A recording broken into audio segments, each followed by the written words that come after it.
प्रथम स्कंदा अत एकादशो अध्याय। द्वारका में श्री कृष्ण का राजोचित स्वागत। सूत जी कहते हैं, श्री कृष्ण ने अपने समृद्ध अनर्थ देश में पहुंचकर वहां के लोगों की वह वेदना बहुत कुछ शांत करते हुए अपना श्रेष्ठ पांचजन्य नामक शंख बजाया। भगवान के ओठों की लाली से लाल हुआ वह श्वेत वर्ण का शंख बजते समय उनके कर कमलों में ऐसा शोभित हुआ जैसे लाल रंग के कमल पर बैठकर कोई राजहंस उच्च स्वर से मधुर गान कर रहा है। भगवान के शंख की वह धुन संसार के भय को भयभीत करने वाली है। उसे सुनकर सारी प्रजा अपने स्वामी श्री कृष्ण के दर्शन की लालसा से नगर के बाहर निकल आई। भगवान श्री कृष्ण आत्मा राम हैं, वे अपने आत्मलाभ से ही सदा सर्वदा पूर्ण काम है। फिर भी जैसे लोग बड़े आदर से भगवान सूर्य को भी दीपदान करते हैं, वैसे ही अनेक प्रकार की भेंटों से प्रजा ने श्री कृष्ण का स्वागत किया। सबके मुख कमल प्रेम से खिल उठे। वे हर्ष गदगद वाणी से सबके सहृदय और संरक्षक भगवान श्री कृष्ण की ठीक वैसी ही स्तुति करने लगे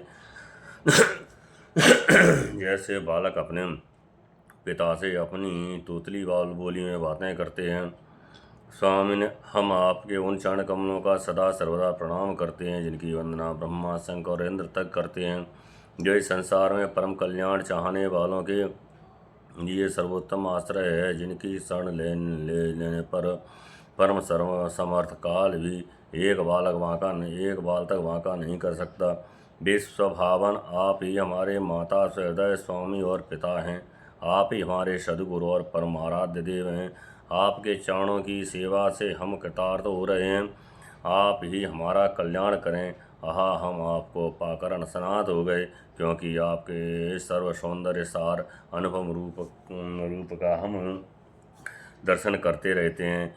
कितना सुंदर मुख है, प्रेम पूर्ण मुस्कान में स्निग्ध चितवन, ये दर्शन तो देवताओं के लिए भी दुर्लभ हैं।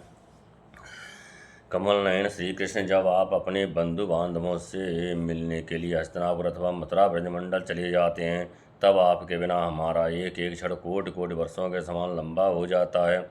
आपके बिना हमारी दशा वैसी हो जाती है जैसे सूर्य के बिना आँखों की।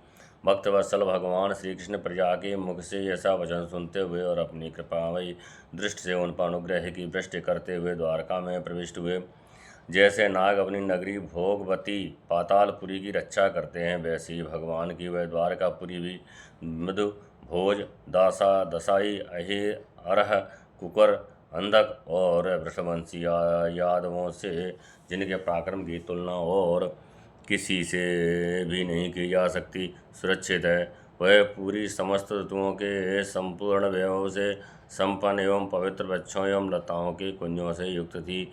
स्थान स्थान पर फलों से पूर्ण उद्यान, पुष्प वाटिकाएँ एवं क्रीड़ावन थे। बीच बीच में कमल युक्त सरोवर नगरी की शोभा बढ़ा रहे थे।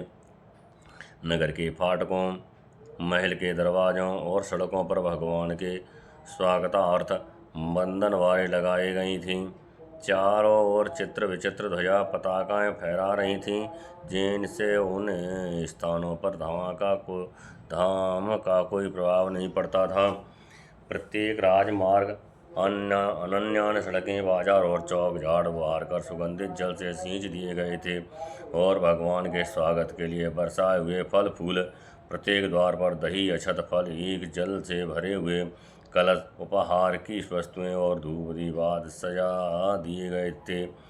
उदार श्रोमण वसुदेव, अक्रूर, उग्रसेन, अद्भुत पराक्रमी बलराम, प्रद्युम्न, चारों देश और जाम्बती नंदन सांब ने जब यह सुना कि हमारे प्रियतम भगवान श्री कृष्ण आ रहे हैं, तब उनके मन में इतना आनंद उमड़ा कि उन लोगों ने अपने सभी आवश्यक कार्य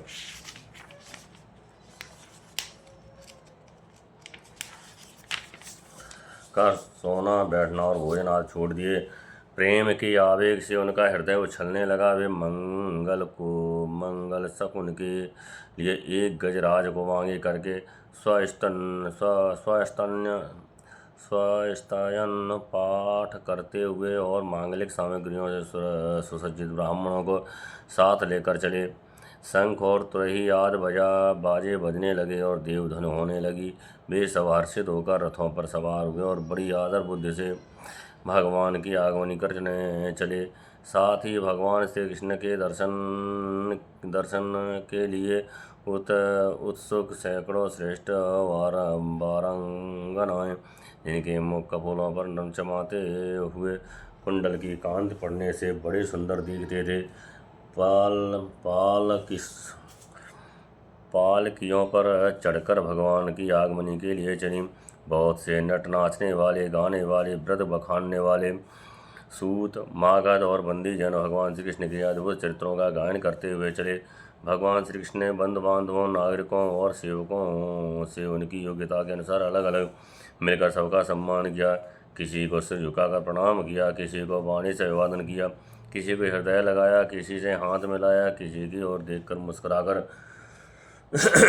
भर दिया और किसी को केवल प्रेम भरे दृश्य देख लिया।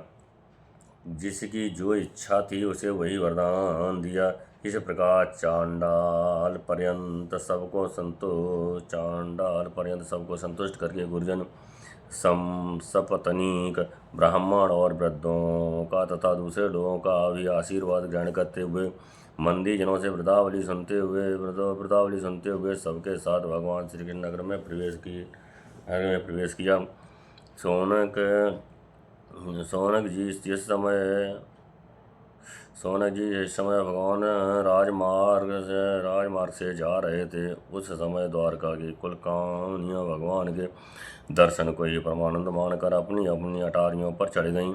भगवान का वक्षस्थल मूर्तिमान सौंदर्य लक्ष्मी निवास स्थान है। उनका मुखारविंद नेत्रों द्वारा पान करने के लिए सौंदर्य सुधा से भरा हुआ पात्र है। इनकी भुजाएं लोकपालों से भी शक्ति देने वाली हैं। उनके चरण कमल भक्त परमहंसों के आश्रय हैं। उनके अंग अंग शोभा के धाम हैं। भगवान की इस छवि को द्वारका वासी नित्य निरंतर निहारते रहते हैं, फिर भी उनकी आंखें एक क्षण के लिए भी तृप्त नहीं होती। द्वारका के राजपथ पर भगवान श्री कृष्ण के ऊपर श्वेत वर्ण का छत्र तना हुआ था। श्वेत चमड़ लाए जा रहे थे। चारों ओर से पुष्पों की वर्षा हो रही थी। वे पीताम्बर और वनमाल धारण किए हुए थे। इस समय वे ऐसे शोभायमान हुए मानो श्याम मेघ एक ही साथ सूर्य, चंद्रमा, इंद्रधनुष और बिजली से शोभायमान हो। भगवान सबसे पहले अपने माता पिता के महलों में गए। वहाँ उन्होंने बड़े आनंद से देवकी आदि सातों माताओं को चरण प्रसिद्ध रखकर प्रणाम किया और माताओं ने उन्हें अपने हृदय से लगाकर गोद में बिठा लिया। स्नेह कारण उनके स्तनों से दूध की धार बहने लगी। उनका हृदय हर्ष से बहल हो गया और वे आनंद के आंसुओं से उनका अभिषेक करने लगी। माताओं से आज्ञा लेकर वे अपने समस्त भोग सामग्रियों से संपन्न सर्वश्रेष्ठ भवन में गए।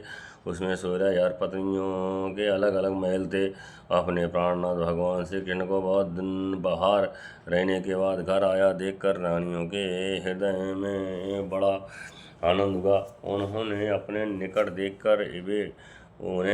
देखकर वे एकाएक ध्यान छोड़कर उठ खड़ी हुईं।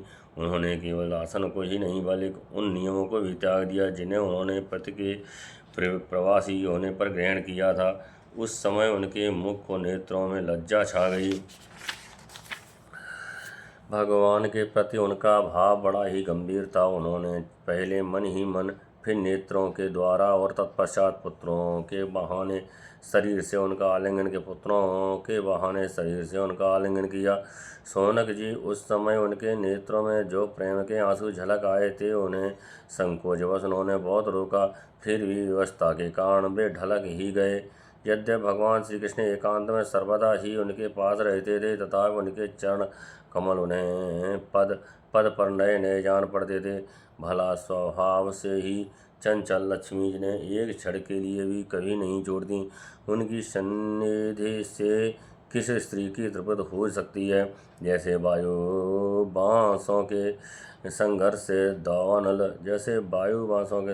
दावानल पैदा करके उन्हें जला देता है, वैसे ही पृथ्वी के भारभूत और शक्तिशाली राजाओं में परस्पर फूट डालकर बिना शस्त्र ग्रहण किए हुए भगवान श्री कृष्ण ने उन्हें कई अश्विनी सेना सहित एक दूसरे से मरवा डाला और उसके बाद आप भी उपराम हो गए।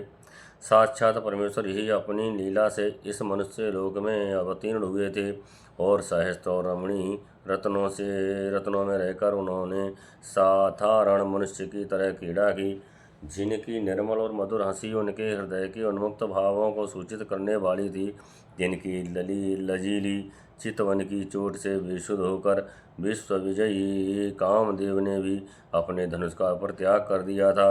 वे कमनीय कामनियाँ अपने कान विलासों से जिनके मन में तनिक भी क्षोभ नहीं पैदा कर सकीं, उन असंग भगवान श्री कृष्ण को संसार के लोग अपने ही समान कर्म करते देखकर आसक्त मनुष्य समझते हैं। ये उनकी मूर्खता है। यही तो भगवान की भगवत्ता है कि वे प्रकृति में स्थित होकर भी उसके गुणों से कभी लिप्त नहीं होते। जैसे भगवान की शरणागत बुद्धि अपने रहने वाले प्राकृतिक गुणों से लिप्त नहीं होती।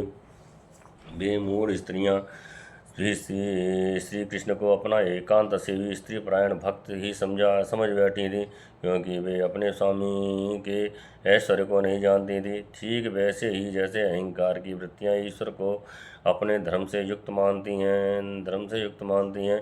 इति श्रीमद्भागवते महापुराणे परमहंसायां संहितायां प्रथम स्कंदे नैमिषोपाख्याने कृष्ण द्वारका प्रवेशो नवमेकादशोऽध्यायः समाप्तः। जय जय श्री राधे।